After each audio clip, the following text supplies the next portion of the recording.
புதுச்சேரியில் வீடு கட்ட வங்கியில் லோன் வாங்கி தருவதாக கூறி ஆண் நண்பருடன் சேர்ந்து 1.25 லட்சம் ரூபாய் 22 சவரன் தங்க நகைகளை பெற்று மோசடியில் ஈடுபட்ட பெண்ணை போலீசார் கைது செய்தனர்.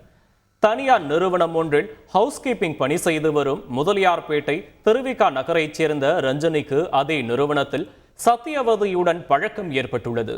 சுய உதவிக்குழுவில் வீடு கட்ட 22 லட்சம் கடன் வாங்கி தருவதாக கூறி சத்தியவதி தனது ஆண் நண்பரான செந்தில்குமாருடன் சேர்ந்து ரஞ்சனியிடம் முன்பணமாக 1.25 லட்சம் ரூபாயும் சிறிது சிறிதாக 22 சவரன் தங்க நகைகள் வரையும் இருசக்கர வாகனம் ஆகியவற்றை பெற்று ஏமாற்றி வந்தனர்.